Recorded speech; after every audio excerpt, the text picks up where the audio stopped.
Before Thanos would be taking on the Avengers, before Thanos was exiled from his home planet and traveled the universe meeting death itself, before Thanos rescued Gamora as an infant and trained her to become his personal assassin. Now there's been plenty of speculation over the years as the true inspiration behind Thanos, with detractors considering him to be a carbon copy of DC's Darkseid, another monstrous alien tyrant created by legendary comic book artist Jack Kirby. As it turns out, Thanos' creator, Jim Starlin, he idolized Kirby's trailblazing ways, and he simply used Darkseid as a small influence, citing Metron, another one of Kirby's creations, to be the true inspiration.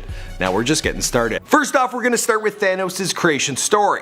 Artist and writer Jim Starlin was serving as a US Navy photographer during Vietnam. A longtime comic book fan, he would create stories while off duty and submit them to Marvel. None seemed to quite make the cut, but upon being discharged, he managed to sell 2 short horror stories to DC Comics. While enrolled in college psychology classes, he thought up an idea of a character that struggled with feelings of repressed anger. Starlin would draw images of these characters in his notebook, and it was in here an early version of Drax the Destroyer was born, as well as the heavily flawed villain we'd come to know and love as Thanos. Okay, I don't know who's loving him. Maybe some. If you are, you're kind of weird. He took his creations to Marvel and was asked if he wanted to work on issue number 55 of Iron Man. Seeing this as a once-in-a-lifetime chance, Jim of course accepted the gig.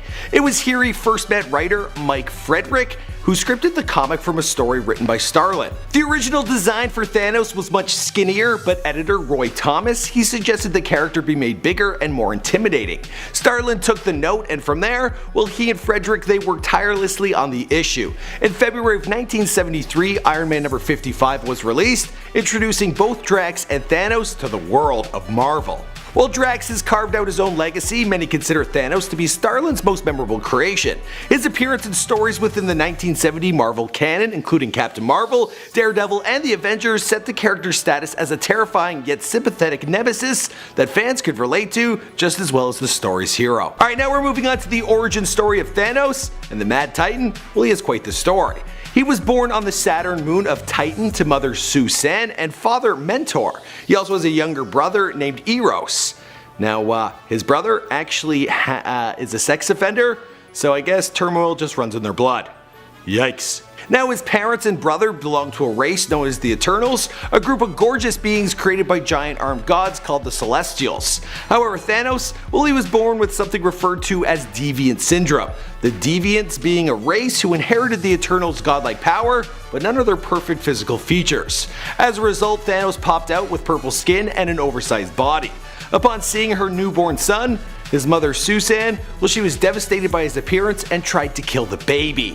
Yeah, I'd become a comic book villain as well. Now, originally aspiring to become a scientist like his old man, Thanos grew up a pacifist who excelled in his studies. But as time went by, Thanos began to exhibit signs of his violent nature, becoming fascinated with the concept of death. He would draw pictures of dead animals, but still couldn't stand the thought of killing a living being. One day, Thanos was pressured by a mysterious girl to explore a cave with a group of friends to get over his fear of killing, only to become separated from the group when it all collapsed around him.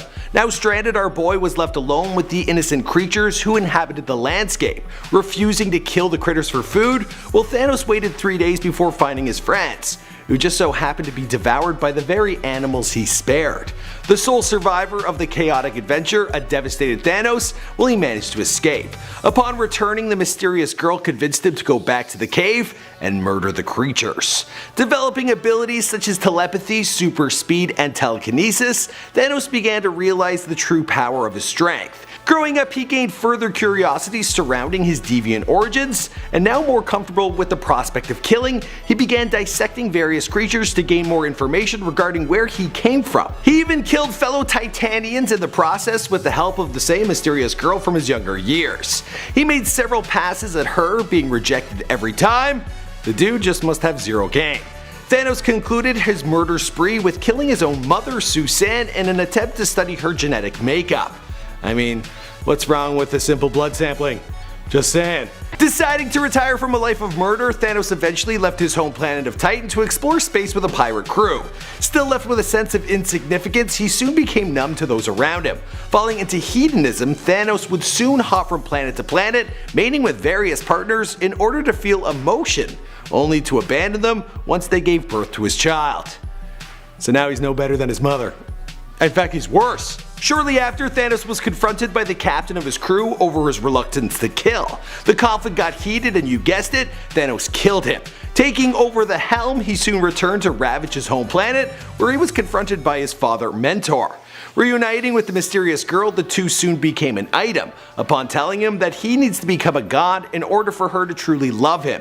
She revealed herself to be the one and only Mistress Death. To prove his worthiness to Mistress Death, Thanos began his search for the one and only Cosmic Cube, a device that could give its possessor power throughout all of the universe. His search brought him to Earth, where he was confronted by Captain Marvel and the Avengers. While our boy put up a fight, he was eventually defeated by the Heroic Alliance and booted from Earth. And in a second attempt to impress Mistress Death, he sought out to collect the 6 Soul Gems. Now these are well, they're the Infinity Stones. They called them something different back then. Now for the one person on Earth who doesn't know about these stones, well, they give their owner unlimited power.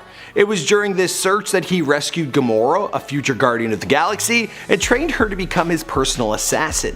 Meeting Adam Warlock, an artificial human who possessed one of the gems, well, Thanos learned of Warlock's future self, who wished to undermine the lovable tyrant. Thanos sent Gamora through time to the Universal Church of Truth to assassinate Magus, but she failed. I think Magnus is Warlock. I think they're the same person. I'm getting a little confused. Let's move on.